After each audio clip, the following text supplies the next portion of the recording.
Greetings and bienvenue, Midnight Crew. Thank you for returning to this broadcast.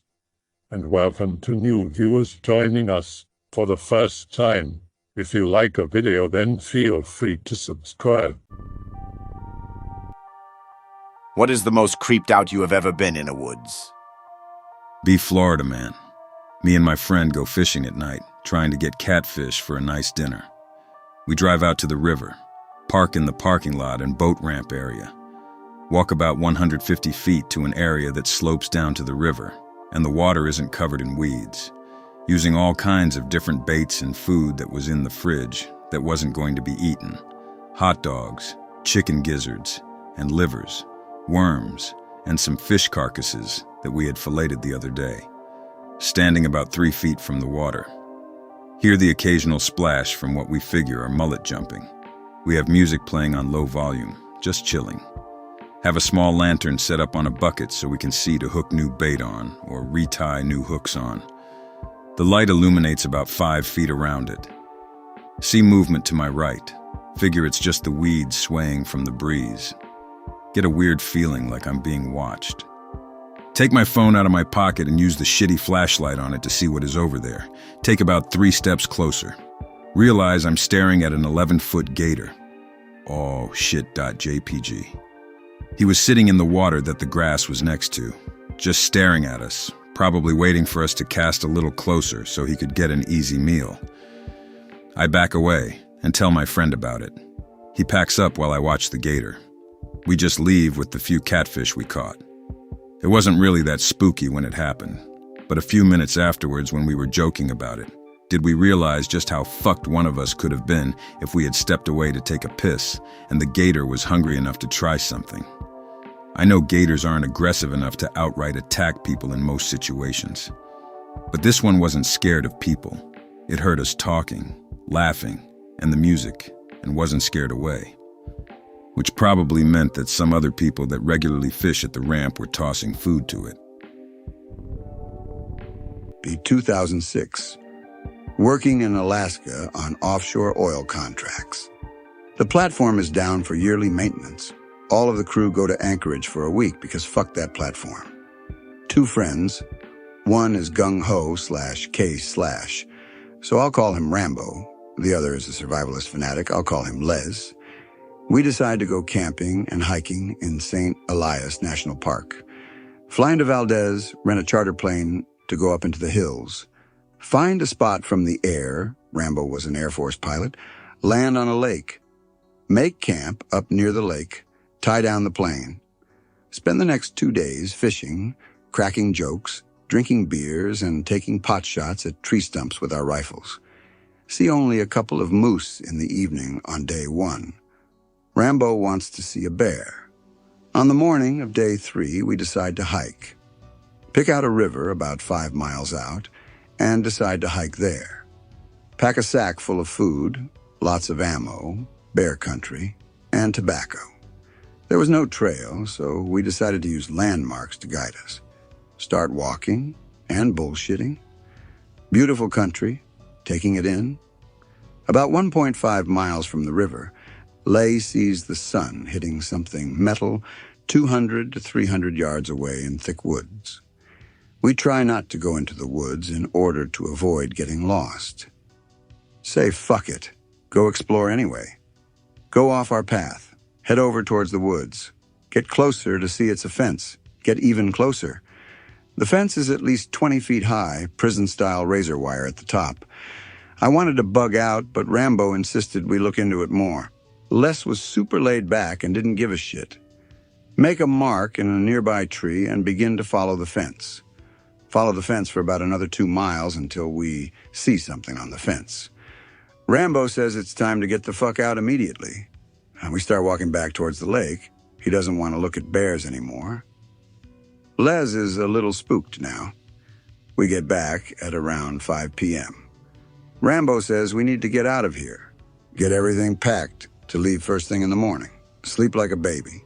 Wake up, pack the tent, throw shit in the plane. As we are taking off, we notice an unmarked green Humvee sitting in a small clearing on the opposite side of the lake. land at the airport in Valdez. As soon as we land, we see the local cops inside of the terminal. They ask us to come with them, sit us all down in a conference room, ask us again and again if we saw anything unusual out there. Tell them about the fence. They take down all of our information. Detain us unofficially at the airport for a few hours. 2 hours later, a guy in a cheap suit walks in, takes down all of our information again, tells us to leave, fly back to Valdez, take a charter to Anchorage, and get drunk with the rest of our co-workers until it was time to go back to the platform. Never speak about it again. And that's the only time I was ever creeped out in the woods. Senior year of high school a couple years ago. Hanging out with a friend at his house around 1 a.m. Deep in the woods, he lives right next to an Indian burial ground. I wish I were kidding, but it's some big cheesy thing for Huron Indians. His stepdad has a ton of guns. Stepdad doesn't care if we go shooting. Metric tons of ammo. Take the Webley and Franken FL. Take some gear. Go out and set up targets all around the woods. Shootin' runs for a while. Pretty fun. Then the spooky occurs. Move the targets out to a large clearing. Start unloading, then notice shit. It was pretty bright. See stuff moving at the tree line. Tall. Really tall. Finish up. Leave a mag and 10 bullets for the Webley. Decide to start heading back. Buddy is carrying the targets. I have the guns. Another clearing between us and the house. There's someone standing in it. Tell my buddy that I'm going ahead.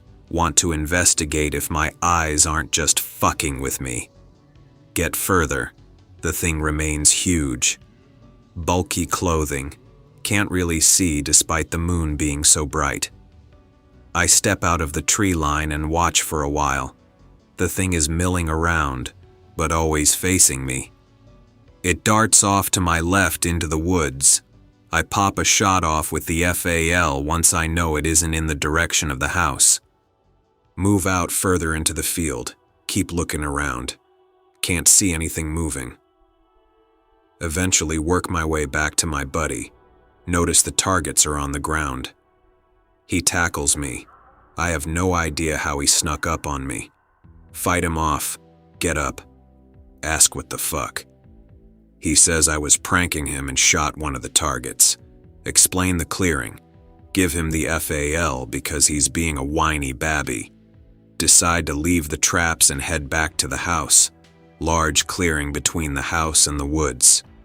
Run through it. Get inside. A couple minutes later, lots of banging on the doors. One side, then the other. Freaking out. See shapes in the windows. Buddy and I go hide in the basement with shotguns and anime. Watch Evangelion until 6 a.m. Not a bad time overall. Be me 7 years back. Be deep in a woods hunting, and I was walking to an old stand that has been used by my family for decades. Being as quiet as possible, but not quiet enough it seems. Have to cross a large clearing to get to where the tree stand is.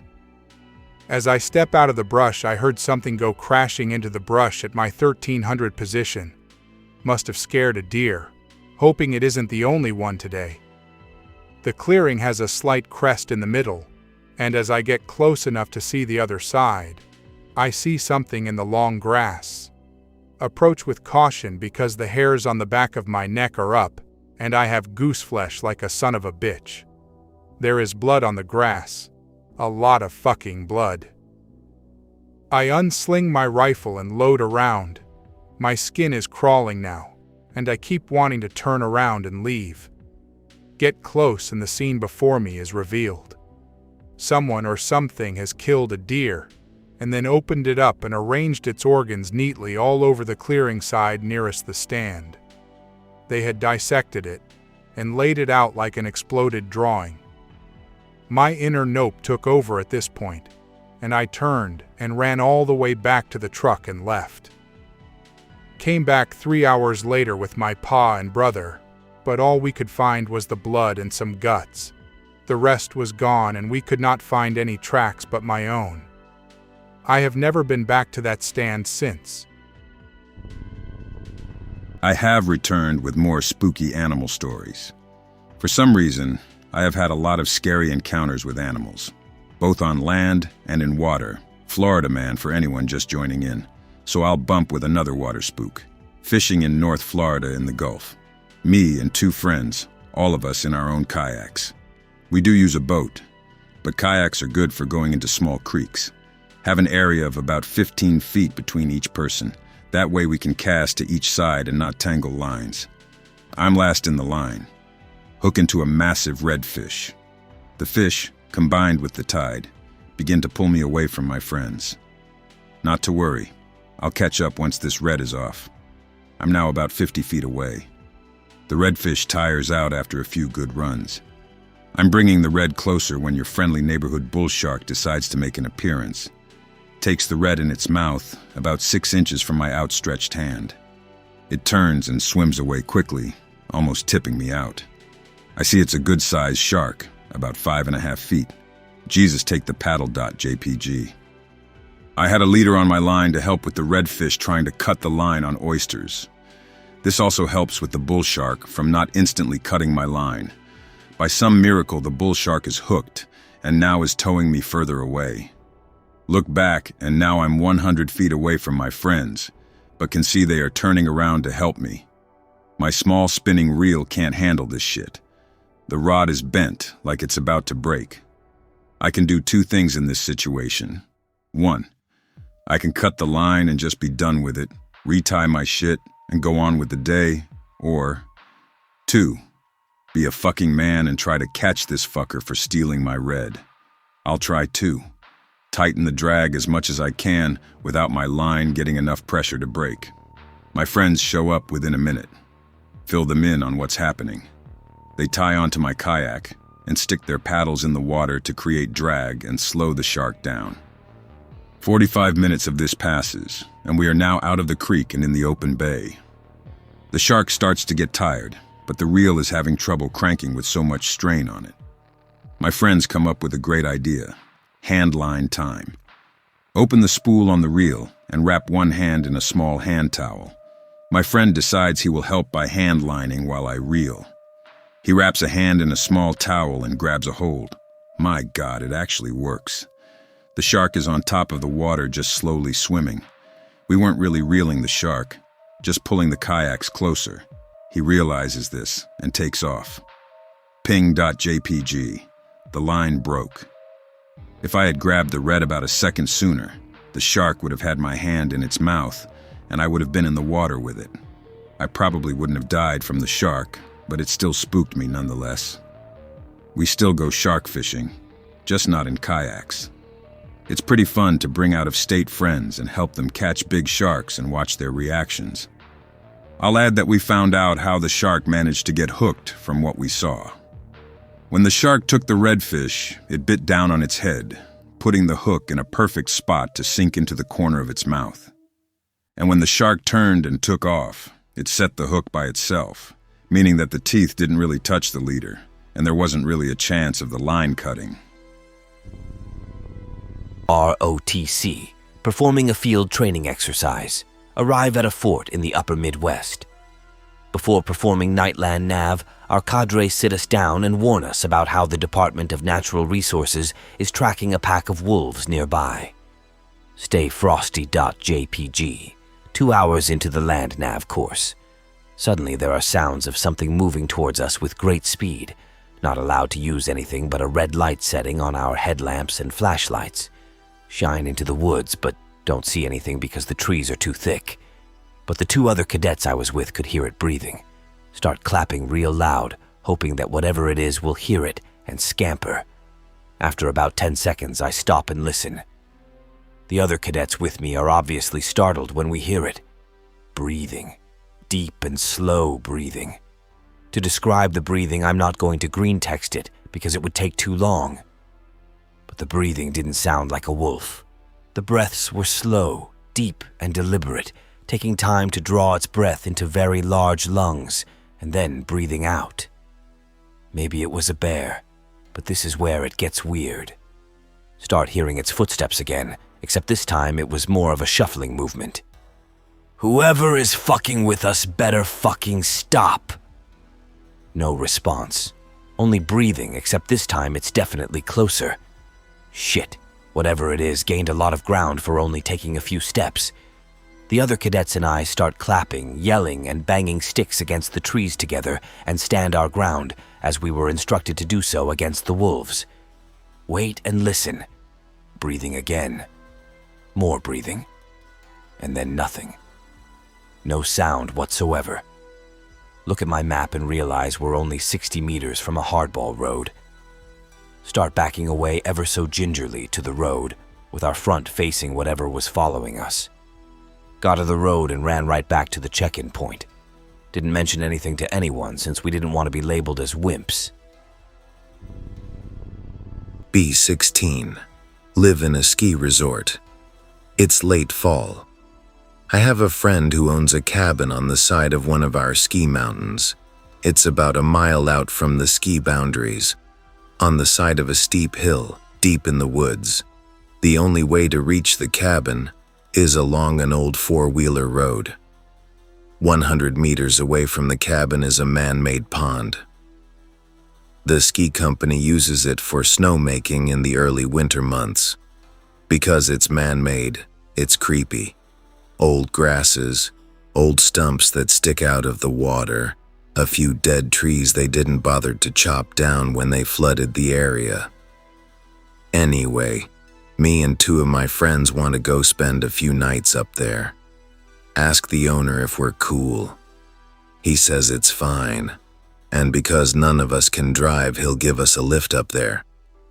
After driving up service roads, we finally reach the gate to the mile-long driveway. He unlocks it, and we continue onward. We were joking around, but suddenly the owner gets serious. Now, anons, there are lots of old mine shafts near here. The town used to be famous for its silver back in the 1800s. Whatever you do, you need to stay away from them. The pond should be stocked with trout, and there's a canoe if you want to go fishing. The rods are in the cabin, blah blah. Whatever you fucking do not go out on the pond at night. You stay inside the cabin with the doors locked. Do you understand me? You don't go out at night. Yes, sir. Don't know what that was about. Whatever, we're there. Start unloading the truck. We bought some guns and shit. The owner tells us he'll be back late in the afternoon the next day to pick us up. Tells us to be safe, blah blah. There's no cell coverage where we are, so if we need help, we're fucked. He drives off. We spend the rest of the day dicking around and being teenagers. Just the three of us with no parents. Fucking around with guns. Blasting Leonard's Sky Nerd. Decide to go fishing. There's an old decrepit shack in the middle of the pond. Wow, I guess the ski company really didn't care when they made the pond. We drag the canoe out. Suddenly realize all the fish are dead, bobbing upside down on top of the pond. Guys, what the fuck? The canoe's already out, so fuck it. Paddle around for a while. There's something very, very wrong about this pond. Decide there's nothing here for us. Put the canoe back. It's late afternoon now, the sun is setting.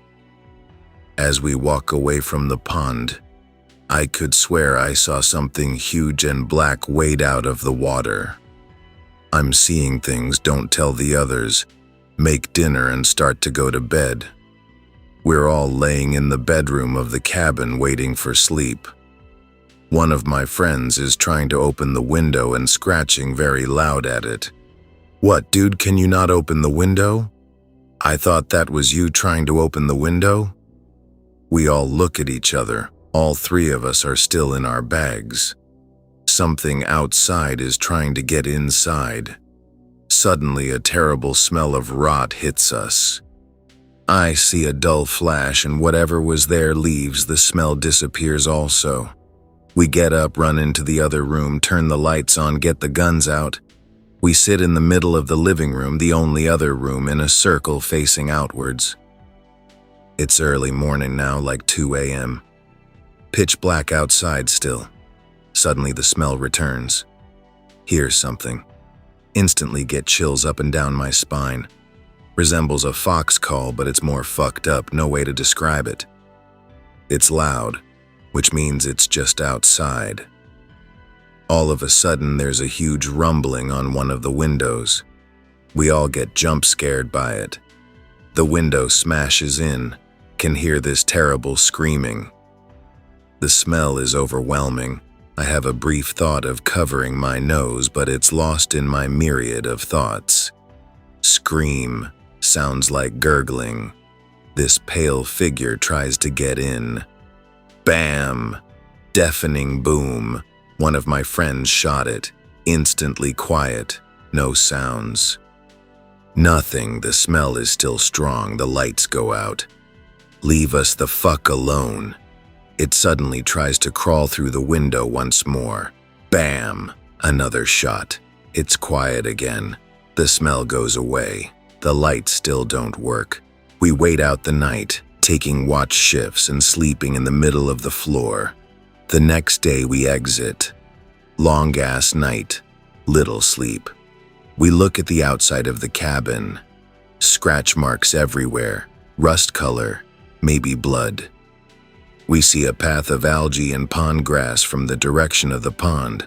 Holy shit, did I actually see it the day before? We go back inside, wait until the owner comes to get us. It's a terrible experience. When the owner comes, he almost shits his pants. Did you go to the pond at night? What, fuck no, this thing tried to break in.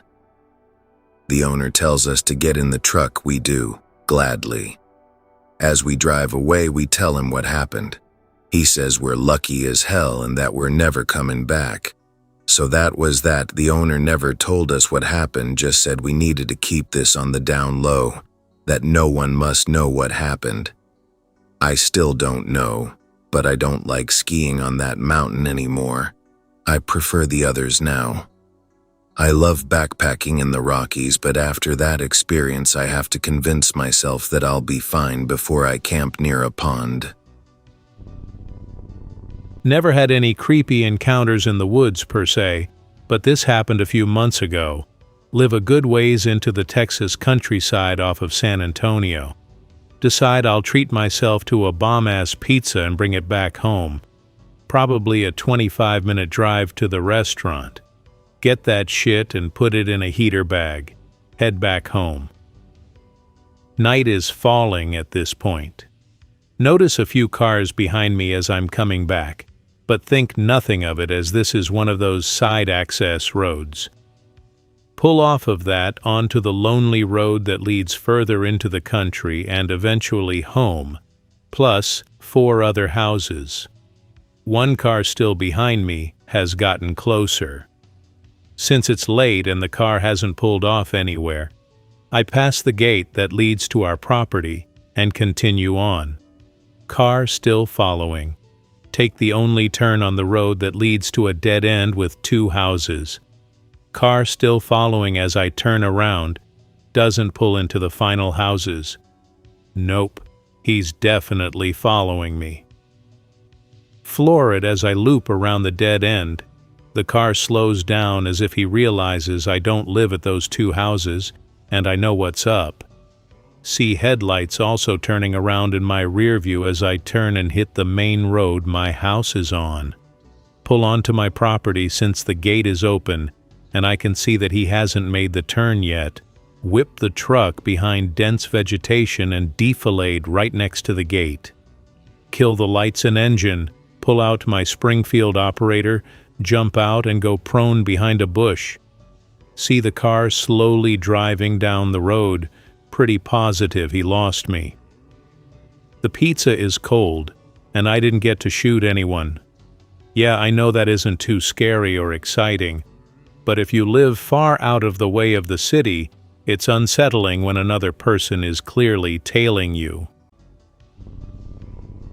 My friends and I were camping in a semi-remote area and made a run to the nearest store about 30 minutes away. On our way back, this beat-to-shit pickup comes racing up behind us and attempts to pass us on a double yellow line on a blind corner. The guy driving was clearly drunk as he nearly lost control of the truck mid-pass and had to slam on the brakes.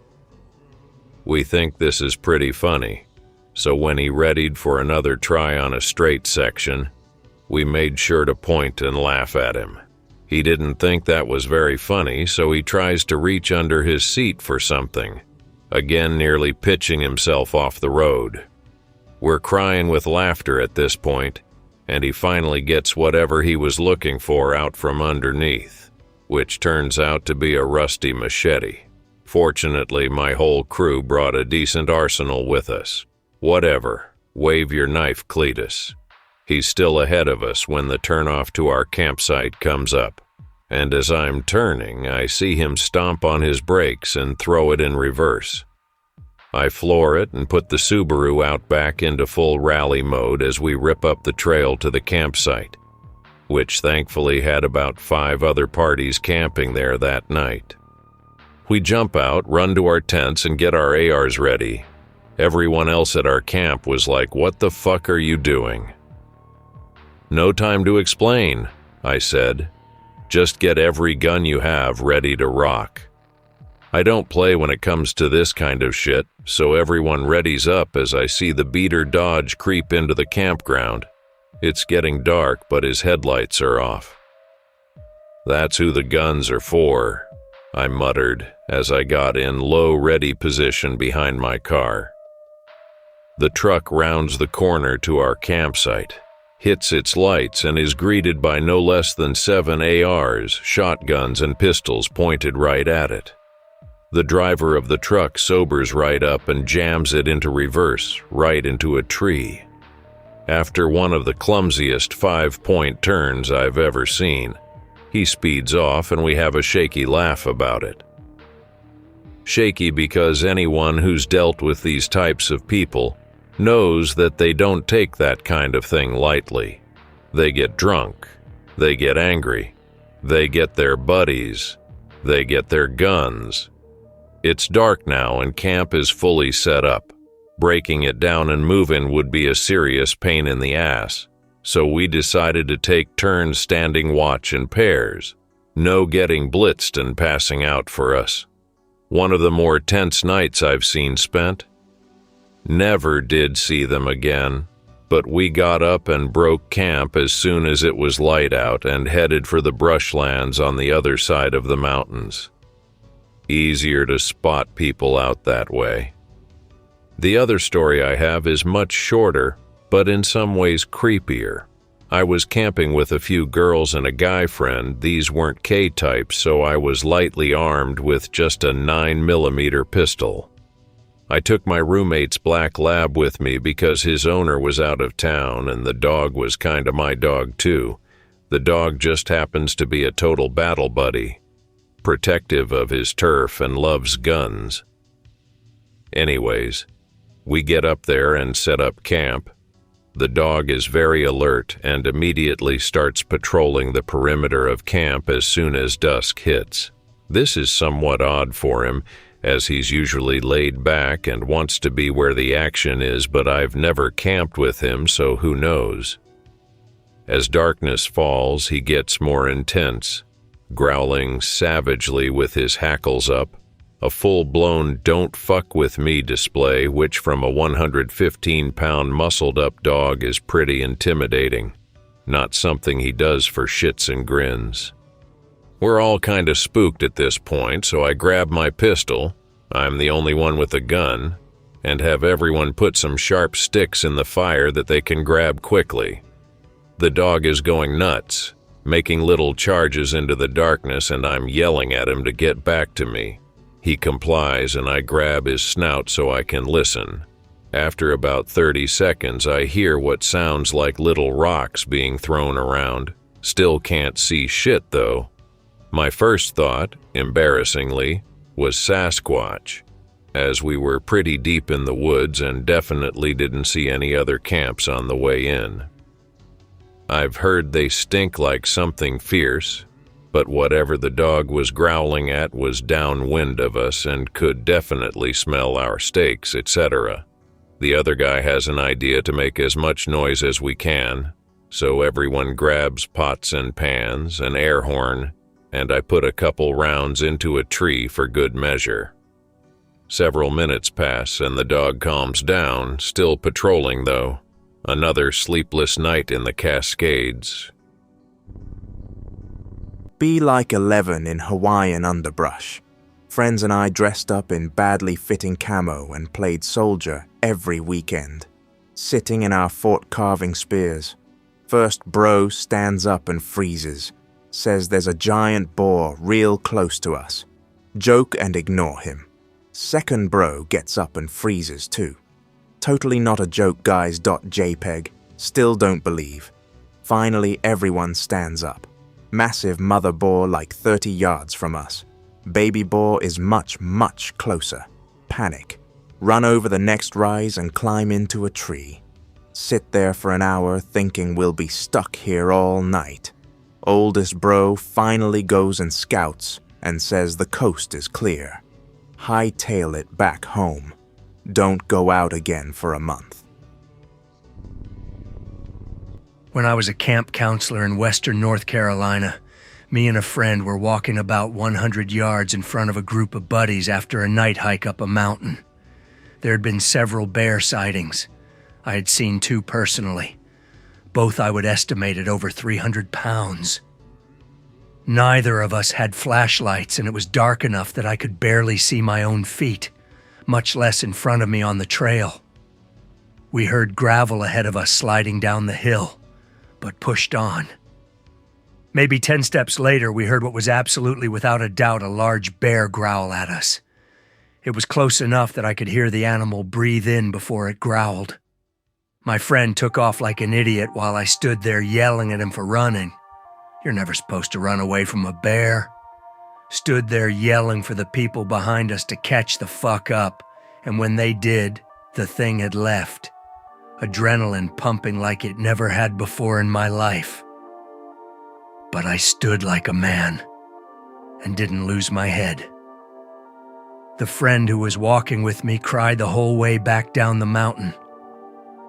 Later I learned that a 300-pound-plus mother and her 2 cubs were spotted earlier that same night further down the mountain headed up towards us. So it was a mother with babies that I probably came across. Definitely could have died that night. This happened like 2 days ago. Be at the edge of the woods in a parking lot cuddling with my girlfriend on the back of the car. A guy pulls into the parking lot. Stare at him, smile and wave 'cause I'm friendly and shit. Old ass guy looks like an ugly Slav. The truck is beat up, tons of boxes in the back of the truck. Looks sketchy, get off the back of the car. Watch as he backs up and parks his truck blocking the only exit. Only thought is fuck, he's gonna kill my girlfriend and Chris Chan me, isn't he? Give the girl the keys, tell her to start the car.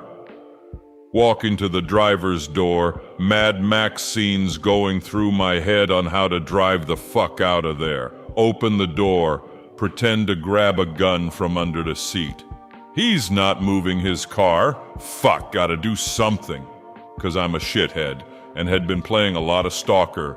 I yell, "And no cheeky breaky v donkey" at the top of my lungs. He starts his truck and pulls off. Yell, "Get out of here, Stalker," as he drives away. I probably overreacted, but I mean it was sketchy and I wanted something to scream that would scare even a serial killer into thinking I might not be the best target. It's a funny story, but I'm still not sure how to feel about it. On one hand, I could have saved my life by being autistic. On the other, I could have scared some old guy by yelling at him in Russian. Actually, either way, it's pretty funny. I hope that you enjoyed tonight's broadcast. If you enjoyed tonight's story, then please subscribe to the channel as more Greentext will appear daily. A new broadcast will appear when the clock strikes midnight Central Time.